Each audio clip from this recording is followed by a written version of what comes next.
presença de vocês. Estou aqui disponível agora para perguntas e a gente fazer uma troca aqui de experiências aí. Nós é que agradecemos, Alexandre Mello, os aplausos, né, dos senhores aí.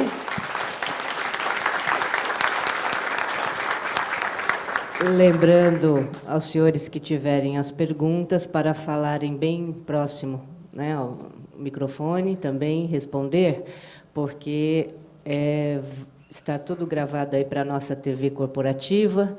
Já vamos, né, inserir essas perguntas também, por favor. Oi. Oi. Bom dia, meu nome é Silvia, eu sou da Multiletras Comunicação, sou assessora de comunicação.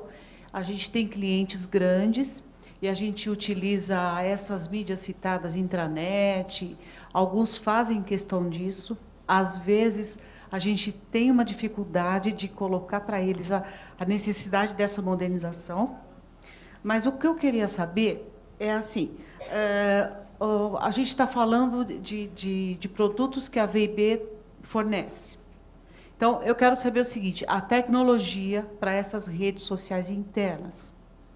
Isso é o papel da VIB, e queria saber também se a VIB dá uma consultoria para as empresas na hora de definir esses stakeholders.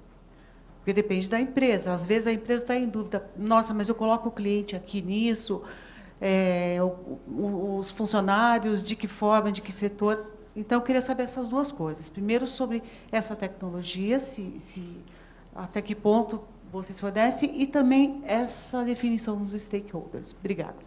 Então, obrigado pela pergunta. Na verdade, assim, a nossa empresa, pessoal, nós nascemos como uma empresa de software. Nós somos um parceiro da IBM. E a IBM tem um software de rede social corporativa. E esse é o software que a gente... O que a gente fez? A gente compra o software da IBM, integra, faz uma série de adições, de componentes, por exemplo, esse de gamification, e a gente criou o Social Easy como um serviço usando um software da IBM, que por acaso não precisa nem saber que é software da IBM. Nosso objetivo não é mostrar se é da empresa A, B, C ou D. Na verdade, é assim, o Social Easy, que é a nossa solução, ela é um serviço que roda na nuvem, que é uma assinatura. O que tem por trás dela? Uma plataforma IBM de rede social corporativa. A IBM tem, como os grandes players tem, a Oracle tem, a Microsoft tem, existe uma série de players no mercado que tem plataformas de redes sociais corporativas. Okay? Umas são mais completas, menos completas, não importa, umas são mais voltadas à comunidade, outras menos, mas de alguma maneira existe um conjunto grande de ferramentas no mercado. A nossa solução é uma solução baseada em software IBM. Porém, nós já embutimos uma série de componentes ou de outras aplicações que faz com que aquilo vire uma solução meio que integrada. A segunda pergunta é sobre o nosso papel. Hoje, nós somos muito mais uma empresa de consultoria no social planning. Os nossos projetos hoje, ongoing, são, na maior parte, projetos de planejamento social, ainda. Para que se chegue, depois do planejamento social, para definir que plataforma usa, se usa A, B, C ou D, não importa. Então, o nosso trabalho é um trabalho agnóstico. Ele não depende da ferramenta. Ele é um trabalho de consultoria, que o nosso objetivo é ajudar as empresas a fazer um planejamento social. E desse planejamento social vai sair um guidance, vai sair de novo, um plano do que a empresa faz, o que ela ganha, que participantes participam, em que momento, para poder você fazer um convencimento corporativo. Ok?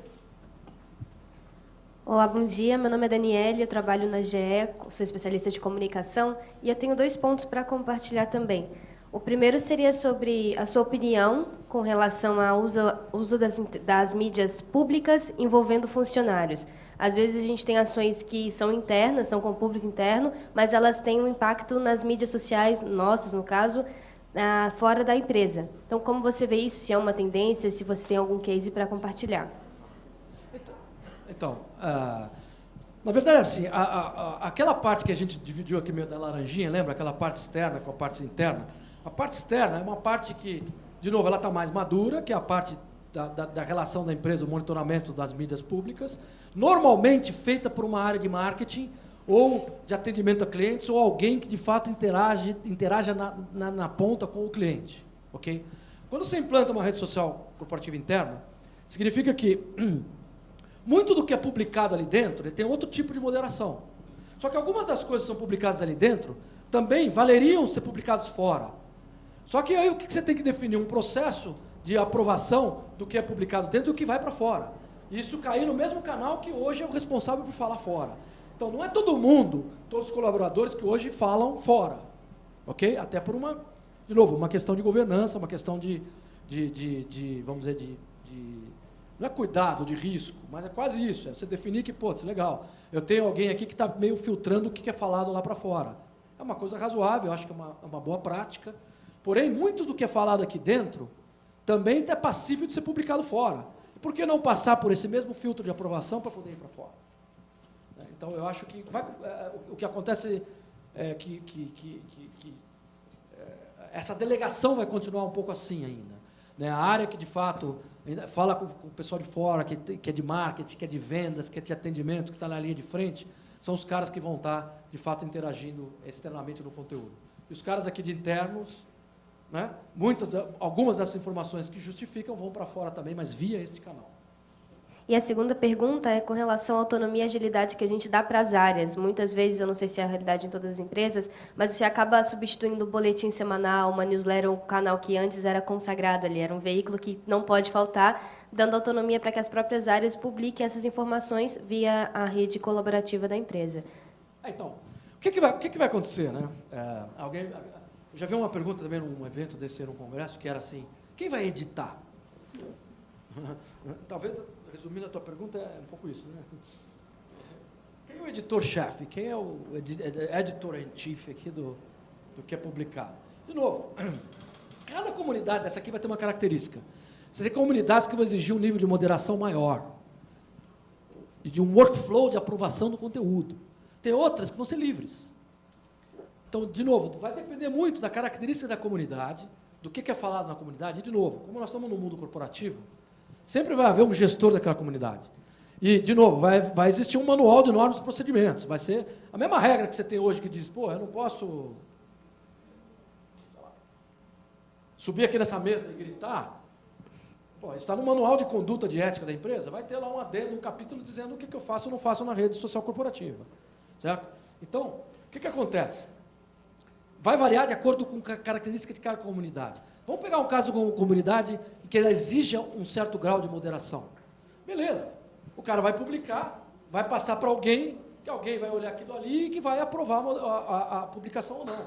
Então, ela vai ser tanto mais engessada na sua publicação, na sua edição ou não, de acordo com a característica da comunidade, com a cultura da empresa, todo esse tipo de coisa, que é nesse planning aqui que a gente vai olhar isso. Não tem uma regra para dizer. Você vai ter comunidade aqui que é aberta, o cara entra, faz o que quiser, tem uma moderação super baixa, e outras comunidades, por exemplo, você imagina uma comunidade de auditoria. Os auditores estão lá, tudo lá dentro, entre eles, lá, né? Aquela comunidade ali é super restrita, super fechada, exige uma alta moderação e assim por diante. Antes da próxima pergunta, nós pedimos aos senhores participantes que preencham a ficha de avaliação, entregando na saída, por favor. Bom dia. Desculpa, assim, essa parte do editor em chefe, a área de comunicação interna continua com o seu papel importantíssimo, que é o papel de ser o consolidador e o editor em chefe de muitas dessas comunidades. Talvez não todas, mas muitas delas. Certamente, a comunicação interna participará de todas, irá fomentar. Mas algumas dessas comunidades, a gestora não será a comunicação interna. Bom dia, meu nome é Fernando Segantini, trabalho aqui na própria Sabesp, a respeito da estratégia de gamification, no caso, na realidade da Sabesp, com uma empresa heterogênea com relação aos assuntos que ela aborda. Como isso não impactar na atividade de cada colaborador, porque você vai estimular que ele entre na rede colaborativa e gere conteúdo. como isso não impactar na atividade do dia a dia dele. Você conseguir mensurar isso aí, opa, nesse momento ele já está deixando de fazer atividade e extrapolando a utilização. Então, Fernando, né? Fernando, é uma excelente pergunta. Na verdade, eu diria o seguinte.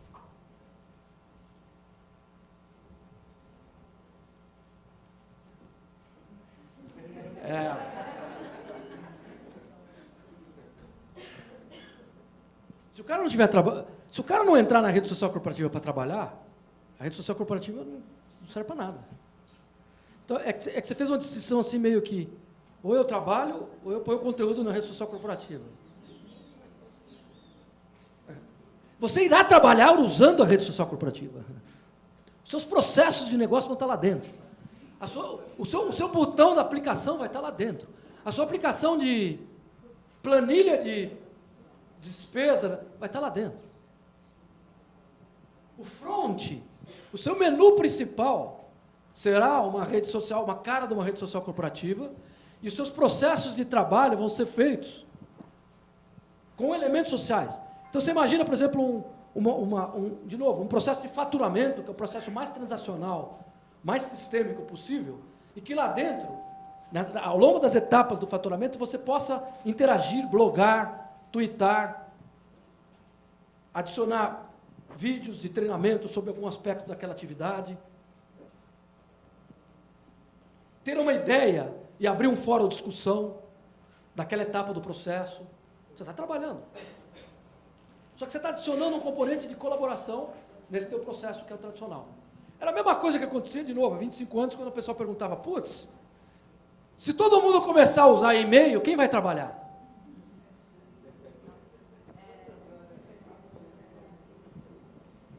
E hoje, sei lá, se eu estou trabalhando ou não no e-mail, eu já não sei mais. Né? Quando eu estou usando o meu e-mail lá, às vezes eu não estou trabalhando, mas às vezes eu estou. E todas as vezes que eu estou usando o e-mail para trabalhar, o tempo que eu estou fazendo isso, a produtividade e a agregação ao business que eu estou trazendo é maior do que o tempo que eu estou usando para não trabalhar.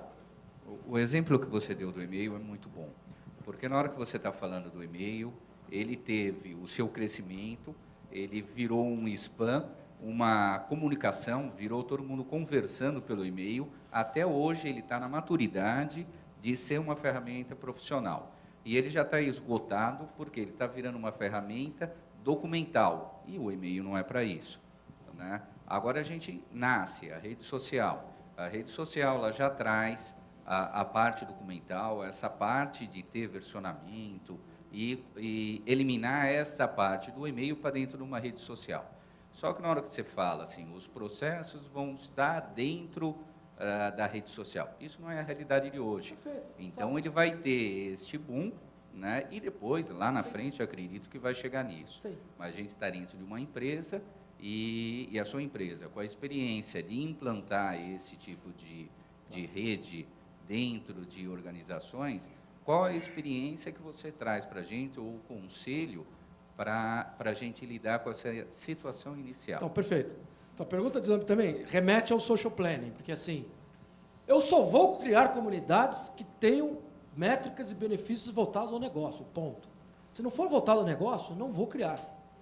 Então, assim, de novo, nós estamos, quando a gente pensa no nosso Facebook, nós não estamos trabalhando, mas nós estamos postando, nós estamos vendo, nós estamos interagindo, nós estamos falando com o amigo.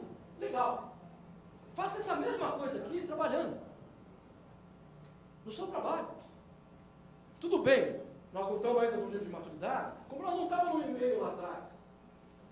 Mas, cada vez mais, o que vai acontecer? Isso vai estar entranhado nos processos de negócio, vai levar um tempo, depende da empresa, cultura.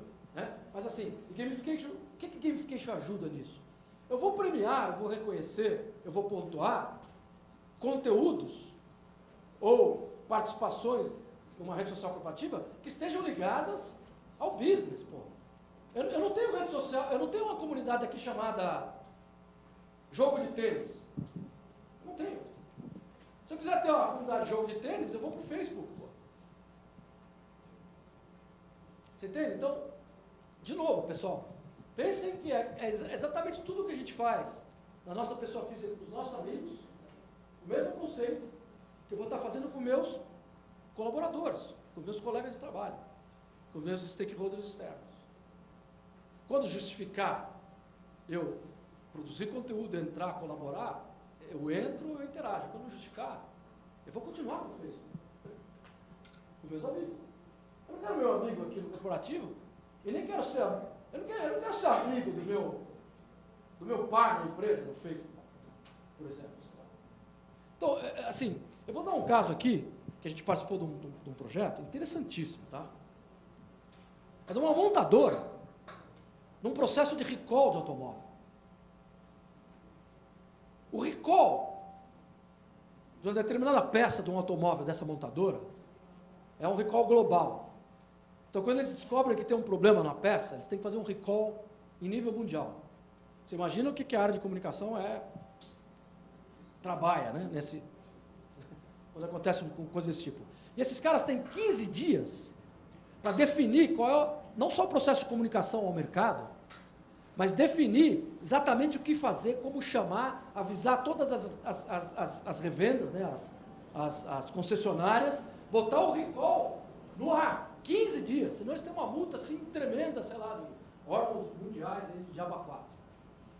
Você imagina que o processo de recall envolve a área financeira, jurídico, que tem que aprovar o texto, o que vai ser escrito, envolve de novo a área comercial, envolve comunicação externa, envolve comunicação interna, que os funcionários têm que saber antes. Isso não pode vazar. O que essa empresa entendeu? Falou, pô, se eu criar uma rede social corporativa, porque eu tenho gente que aprova no Japão, na África do Sul, na Dinamarca e na Holanda. E o meu jurídico está na França. Eu tenho que fazer um recall em 15 dias, pô. Então, por que não botar essa galera numa comunidade, né, com troca de informação de documentos, já usando alguns templates, já padrões, que já aconteceram no passado, já tendo... Ou seja, por que não botar essa moçada interagindo, colaborando, durante um período de tempo, para que os 15 dias sejam, de fato, cumpridos?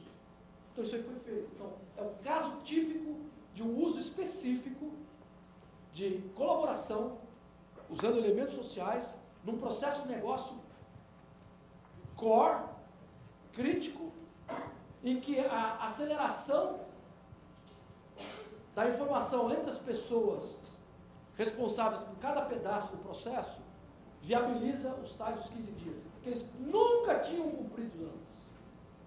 Eles nunca tinham cumprido os 15 dias. Então, assim, é um caso, de novo, é um caso, não é que é extremo, mas é um caso muito pontual da aplicação desses conceitos voltados para um processo só de negócio. Você imagina N processos, que são as N comunidades. Carolina Rocha, sou da empresa Duratex. Eu queria só tomar uma ousadia, porque eu estou pesquisando a respeito dessa coisa de redes sociais, e eu queria só complementar aqui com uma ideia que eu estou pesquisando benchmarks, e no caso de gamification, uma empresa que eu pesquisei, ela usa gamification, uma empresa de vale-refeição. Eles fazem a gamification com o colaborador, fazendo quiz na intranet social, e aí quem responde mais informações a respeito da própria empresa ou a respeito da própria comunicação que eles já fizeram, para ver se o pessoal realmente está atento com aquilo que foi dito, aí a pessoa vai acumulando pontos que viram mais dinheiro no cartão dele de vale alimentação. Então, é uma maneira de você fazer até um retorno do teu trabalho de comunicação, né? Eu achei bastante interessante isso, achei bacana compartilhar com você. A premiação pode estar, de alguma forma, ligada a algum objetivo de RH, né, de premiação já existente na empresa ou não. Também são coisas... Ou o reconhecimento da premiação aqui é só uma premiação subjetiva. Então, eu ganho uma medalhinha, mas no fundo eu estou sendo remunerado por isso. Então, mas, de qualquer forma, mesmo a medalhinha aqui, né, as experiências de gamificação mostram que as pessoas ficam saudavelmente competitivas. Tá, agora vai a minha pergunta mesmo para você. É o seguinte, é que eu tenho um desafio muito grande, assim, eu estou realmente fazendo essas pesquisas para implantação em uma indústria que tem uma realidade muito semelhante com a do Brasil. É uma empresa que eu tenho desde pessoas no coração econômico do país, que é a Avenida Paulista, com acesso a tudo, acesso ao Wi-Fi, acesso a absolutamente tudo, como eu também tenho colaborador no meio da floresta, que não tem acesso. O contato que ele tem com a empresa é na troca de turno, junto com um supervisor. E todas essas pessoas são muito ávidas por participar, tanto que qualquer brecha que você dá, por exemplo, vou te dar um exemplo muito tradicional. Então, assim, agora na Copa, a gente convidou eles, olha, mande sua foto torcendo para o Brasil com a sua família. O pessoal da Florestal, o pessoal da fábrica, do chão de fábrica, foi o que mais mandou, porque eles querem participar, eles querem estar ali, se ver naquilo. E aí eu tenho esse desafio, porque eles não vão ter um desktop para participar disso. E eu preciso envolvê-los, eu preciso, inclusive, justificar para uma diretoria que eles também precisam estar envolvidos, porque, afinal de contas, eu tenho 12 mil colaboradores e os que estão ali com acesso a um computador são 3 mil. O que eu faço com esses 9 mil? Vamos lá. Boa pergunta. Na verdade é o seguinte, não tem mais desktop na vida. Nós temos aí, mas nós somos analógicos. Então, na floresta não funciona o celular. Isso. Então, mas te garanto que eles estão lá no Facebook. De algum jeito eles sabe, tem alguém no metrô aqui, não? Olha, uma vez eu assisti uma apresentação do metrô, eu aprendi muito. E ajudou a me... Não é que devolver, ajudou eu pensar diferente em relação a isso que você está comentando. A gerente lá de comunicação, a área lá, XPTO lá do metrô, fez uma apresentação lá no trabalho dela, não é bem uma rede social ainda, mas tem uma pitada da internet social lá. E aí ela dizia o seguinte, as perguntas eram, mas o metrô tem, acho que 7 mil funcionários, um negócio assim, tem 500 ou 1.000 no escritório. Os outros estão nas plataformas.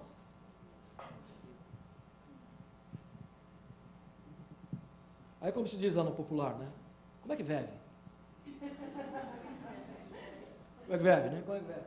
Eu tinha um amigo que tinha uma fazenda, né? Um belo dia, junto lá um monte de amigos, vamos dar cavalo, vamos, né? Aí tinha um cara lá, puta, que nunca tinha andado, aquele cara meio Mauricinho, né? Aí chegou lá e o peão assim, só olhando, né? Ensinou os cavalos e tal. Aí ficou o peão lá, olhando, e os negros lá, então vamos montar. Aí esse cara mesmo não conseguia subir no cavalo, nem a pau. Aí o peão, só assim, ele olhou para as mãos e falou, como é que velho?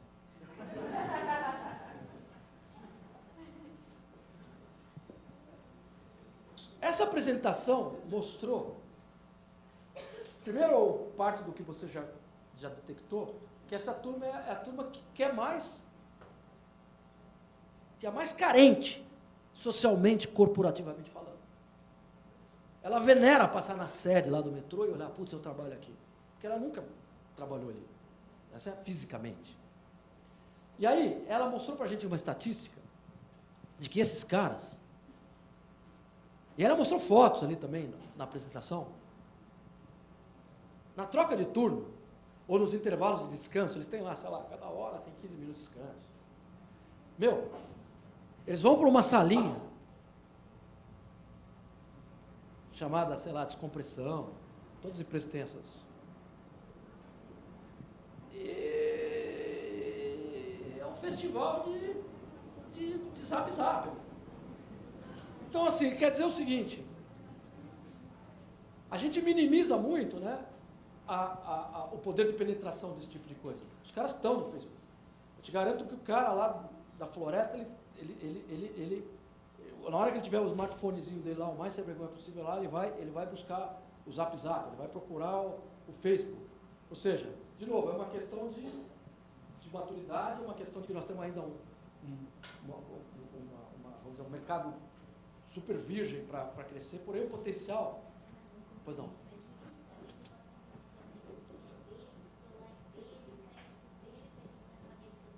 Isso, então, essa é uma boa pergunta também. Na verdade é o seguinte.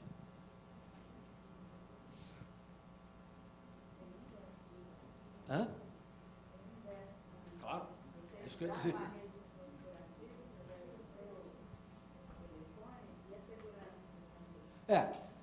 O aspecto da segurança, né, assim, se é tablet, se é móvel, tal, de alguma forma, né?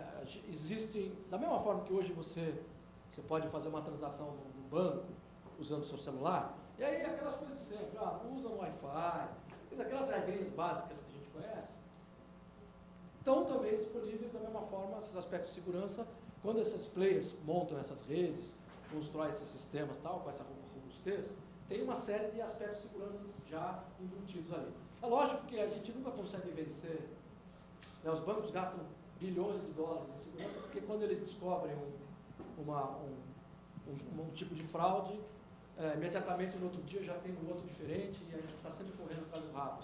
Porém, a segurança é um aspecto, sim, é delicado quando é móvel, porém é alguma coisa que, se não está hoje sanada, irá ir se saneando ao longo do tempo, com cada vez mais tecnologia, com cada vez mais cuidado com segurança. Mas o aspecto que você comentou é uma pergunta até que eu estava esperando aqui de alguém. Como é que fica a CLT nessa jogada? Porque, o cara pode estar sábado lá e acessar a rede social corporativa, né? Ou às 10 horas da noite acessar a rede social corporativa da empresa e... É delicado, porque, e de novo, eu remeto a como é hoje. Como é o e-mail hoje? Como é o e-mail? Como o cara usa o e-mail corporativo hoje da empresa? Então, da mesma forma que ele usa o e-mail corporativo da empresa, que a empresa está à mercê ou vulnerável a algum aspecto ligado a fora do trabalho, CLT, a mesma coisa é válido para a rede social corporativa. Então, cada empresa vai ter a sua definição de que pode acessar, não pode acessar. Quando o cara sai de férias, tira o acesso do cara, não tira. Ou seja, de novo, as mesmas regras, os mesmos parâmetros, as mesmas vulnerabilidades que são hoje encontradas, por exemplo, no uso do e-mail corporativo, são válidas também para o uso da rede social corporativa. Então, se o cara usar o e-mail corporativo no sábado, é a mesma coisa que ele usar a rede social corporativa no sábado.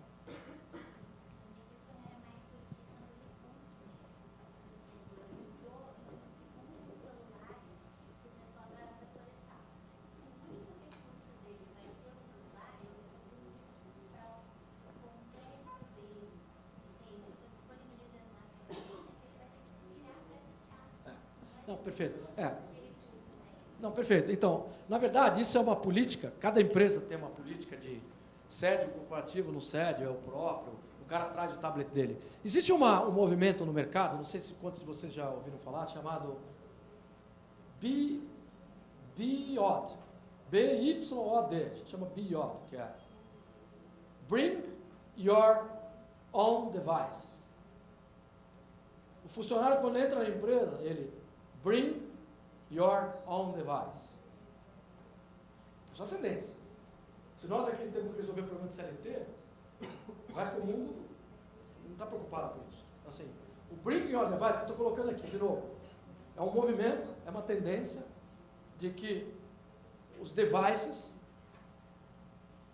que não haverá mais uma distinção do que é corporativo ou não. Como as empresas vão resolver isso? Como elas vão minimizar? Como nós vamos nos defender contra CLT ou não? Putz, são aspectos que a maturidade que nós vamos ao longo do tempo construindo isso, né? Mas que, de novo, é uma tendência clara de que o camarada vai chegar com o tablet dele e falar, putz, eu coloco o aplicativo corporativo aqui no meu tablet. De novo, os aspectos de segurança, a área de TI, vai ter muito trabalho ainda na vida, muito mais de segurança do que cuidar da infraestrutura que hoje está tudo indo para a nuvem, está tudo virando serviço. Mas o grande papel da área de TI nas empresas vai ser de assegurar, né, aspectos de segurança da informação, de acesso a gadgets, né, que serão gadgets privados. De novo, cada empresa vai ter sua política, tem empresa que hoje dá um celular corporativo, tem empresa que deixa o cara usar e paga para ele, sei lá, a conta telefônica. Ou seja, cada empresa vai se adequar a uma situação específica em relação a isso. Tá? Um bom benchmark é acabou de lançar um aplicativo corporativo que você usa no seu próprio celular e é um sucesso, correndo todos esses riscos que você está correndo. Pessoal, Oi. qualquer entrada aí nas perguntas tem que ser com o microfone para nos ajudar, por favor. Por favor, só para complementar, até peço desculpas de ter passado na frente, né? Só para complementar a resposta do Alexandre e dando um caso prático. Eu sou o André, da VIB também, VIB Officer. Nós estamos trabalhando também, finalizando, um projeto numa grande empresa de logística, a maior empresa de logística da América Latina, que tem 5.000 funcionários e eles distribuem produtos de várias empresas de varejo no Brasil inteiro. Então, também tem aquele negócio de botar a máquina de lavar no bote para ir no rio para poder entregar a máquina de lavar lá no interior do Pará, não é? Como eles solucionaram esse problema, ou solucionaram temporariamente, foi a solução que eles acharam que nós convivemos quando fizemos o planejamento. Foi o seguinte, às 18 horas, sai do ar a rede social corporativa. Sábado e domingo, sai do ar a rede social corporativa. Se é a melhor solução ou não, a gente ainda não sabe, mas foi a solução jurídica que eles acharam para solucionar esse problema, que, na minha opinião, continua. Né? Obrigado. Oi, meu nome é Juliana, eu trabalho na comunicação da Mão Geral Aegon, que é uma seguradora. Você falou que as comunidades elas têm um gestor que fomenta as discussões e depois que isso está já no sangue, as pessoas automaticamente trabalham ali. Mas no momento da implementação disso, né, com a experiência que você tem, como é que você faz para engajar esses gestores para que eles não encarem isso como mais uma coisa para fazer ou dentro das metas deles, enfim? Como é que isso fica no dia a dia até que isso entre no automático? Essa é uma excelente pergunta de novo. Na verdade, assim, o papel do gestor é um papel muito mais de influenciador. A gente, junto no planejamento, a gente ajuda a escolher os gestores como sendo um cara... O influenciador é um cara, a gente chama, tem um nominho técnico, a gente chama de tipper. O tipper é o cara que ele tem um respeito da comunidade pelo assunto. Portanto, é um cara que toda vez que ele publica ou que ele posta alguma coisa, ele tem seguidores. Ok? Então, a gente procura esse perfil. Às vezes a empresa não tem, às vezes... Né? Então, é um cara que tem essa característica diferente. E, às vezes, nas empresas, você, de novo, dependendo da comunidade, você tem uma pessoa que ela é aquela que é mais... que todo mundo pergunta essas coisas para ela, que ela é uma pessoa um pouco mais, né, colaborativa, ela vai, participa, ela gosta de ser... Não é que é meio bajulada, mas ela gosta de ser meio... sentir que ela que é a que detém, né, o respeito, vamos dizer assim, o expertise daquilo que está sendo falado na comunidade. Mas você tem razão que muitas vezes isso aí dá a impressão para ela de que ela está assumindo um outro papel. E, na verdade, essa gestão não é uma gestão, não é que é formal, né? Não é algo que você diga assim, putz, está no seu job description que você é, putz, sei lá, tipper da comunidade e tal, né? Isso é um processo meio natural, você convida a pessoa vai começando a participar, ela vai tentando gerar, vai tentando puxar a comunidade, muitas vezes você troca, muitas vezes ela não dedica o tempo necessário. De novo, não é questão só de tempo, é questão de realmente ter afinidade, é uma pessoa que mais social, de novo, mais colaborativa em relação àquele assunto do que outra. Então, é um grande desafio de se achar as pessoas que têm um pouco desse perfil especificamente para cada comunidade. E concordo com você, num primeiro momento dá aquela impressão de que, por exemplo, agora, nós estamos lá com 4 pessoas dentro da empresa gerando conteúdo para as comunidades do Amar a Vida. É um trabalho que pode parecer, num primeiro momento, assim, super... E é um esforço meio braçal, é quase corta a cola daqui, põe, publica, faz upload, olha, vê. É aquele trabalho que é para você dar aquela carinha, quase como você montar uma biblioteca. Você montar uma biblioteca inicial, vou botar as prateleiras, os primeiros livros, para eu abrir a biblioteca tem que ter meia dúzia de livros lá, disponível e assim por diante, né? Então, é um trabalho realmente, num primeiro momento, tem esse aspecto de um esforço inicial necessário.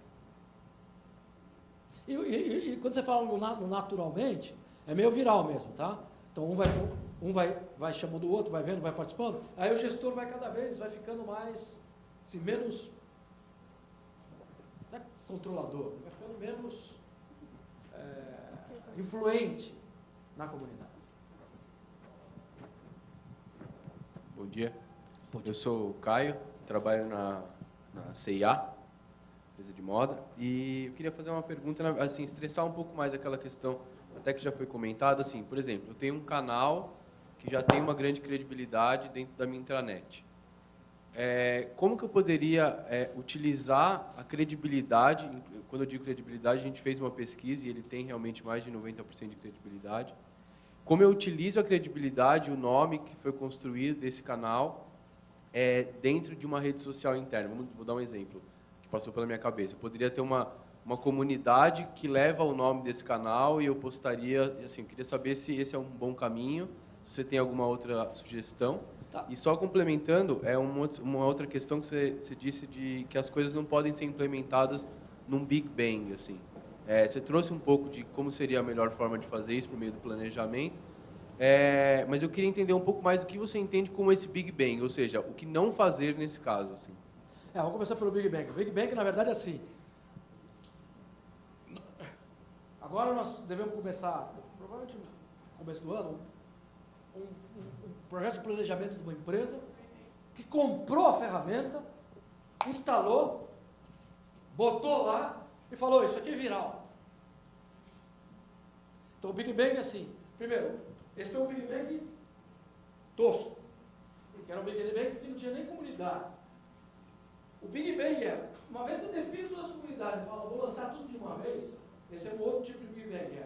Mesmo fazendo um social planning, eu dizer, vou lançar tudo de uma vez.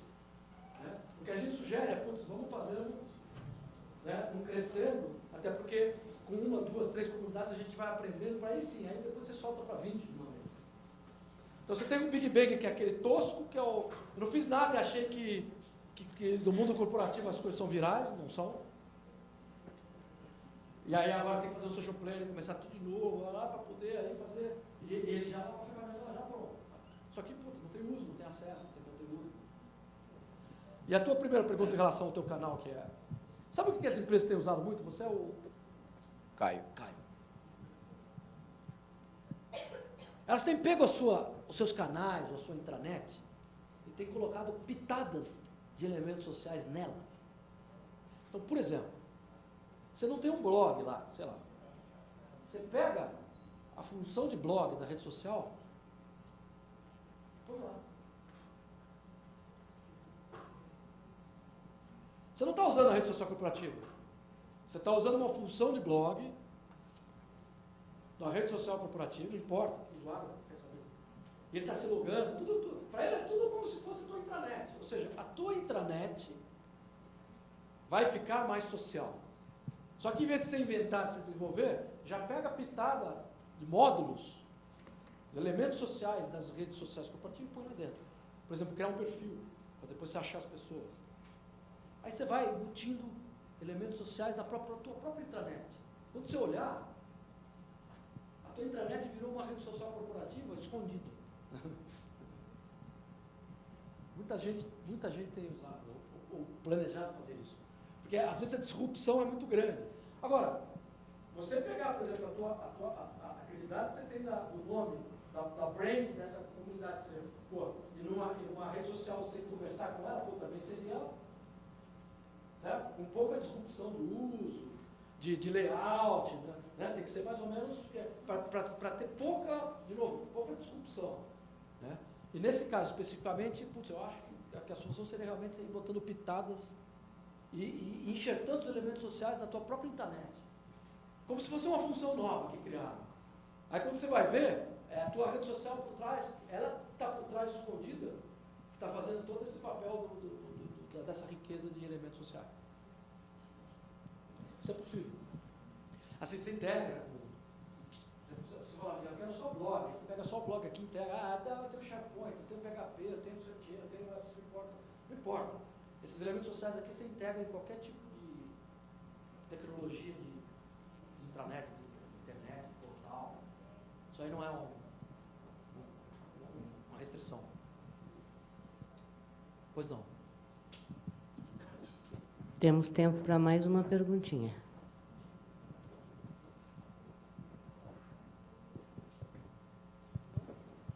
Ou para o almoço. Ou tempo para o almoço. Mais tempo para o almoço. Bom, pessoal, tem mais? Ok. Eu queria saber, assim, como essa rede social aí, um pai, assim, ela tem um pai, assim, os usuários eles vão ter autonomia de fazer as coisas, ou eles são direcionados, continuam sendo direcionados com a CI, que é o pai que implementa e dá todo o direcionamento. Mais ou menos assim.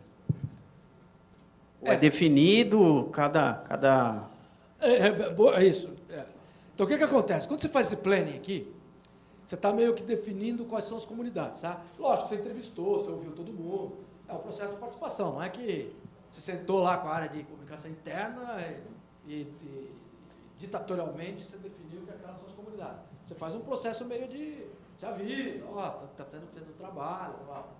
Mesmo assim, depois que você definiu, vamos supor que você definiu 20 comunidades da sua empresa.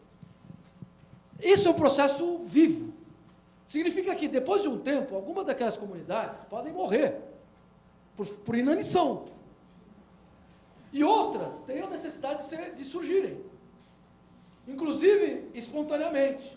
Por algum usuário, por alguém que fala, estou sentindo falta de ter uma comunidade aqui que trate desse assunto, ou que colabore, ou que tenha experts aqui nesse determinado assunto. Nessa situação específica, a melhor prática que a gente sugere é que esse camarada, ou esse usuário, ou esse membro, que está usando outras e que fala, gostaria de ter uma outra, leve isso para um grupo, um comitê, que a gente sugere na governança, que é o gestor da rede, vamos dizer assim, como uma sugestão. Aí essa comunidade é criada pelo gestor da rede e passa de novo a entrar no processo normal. Então, de novo, não significa que, uma vez que eu estabeleci que são essas comunidades, isso aqui vai ser para o resto da vida, ou que todas vão ser bem-sucedidas. Não. Entre 20% e 30% delas vão morrer. De novo, por inanição. Por falta de interesse, de conteúdo, o tipper não foi um cara que realmente levou para frente o negócio. E outras podem surgir também. Só que no mundo corporativo, de novo, a gente faz com que criar uma comunidade seja uma atividade, por enquanto, ainda centralizada. Quer dizer, alguém que, de novo, vai ter um gestor da rede como um todo, que não são os gestores de cada comunidade. Esse cara é o cara que vai ouvir essas sugestões, vai olhar, vai ver que comunidades estão sendo usadas ou não, vai decretar a morte da comunidade, vai decretar a vida de uma outra. É uma coisa um pouco mais... Né? Até que fica um processo totalmente ad hoc, que ainda vai levar muito tempo no mundo corporativo. Toda a parte de métricas, de análise de resultados tal das comunidades é feita por esse, vamos dizer, um cara que seria o administrador da rede, vamos chamar assim. Não do ponto de vista técnico. Né? E o que a gente preza é que seja alguém da área de comunicação interna. A área de comunicação interna. Pois não.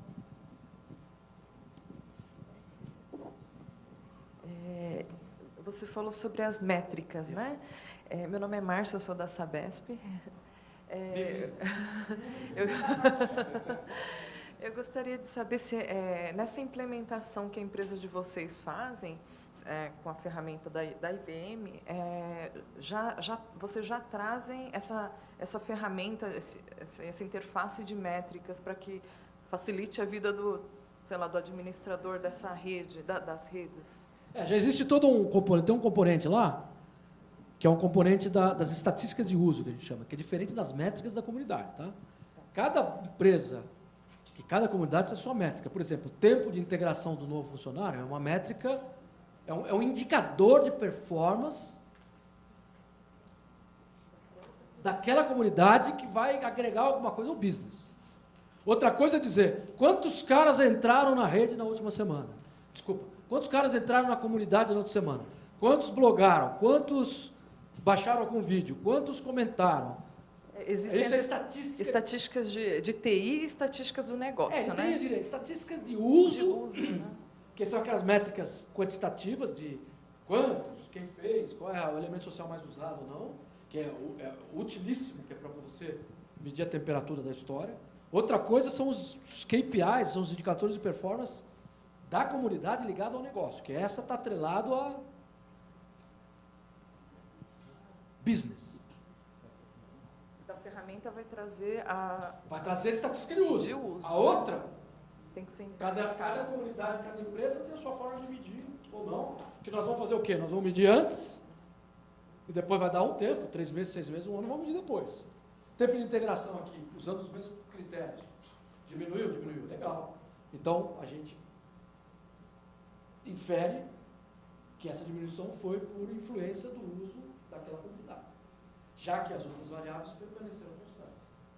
Parece que não, porque eu sou engenheiro, né? Então, as outras variáveis, né? Papo de... Ok, obrigada. Sim? Bom, tudo bem?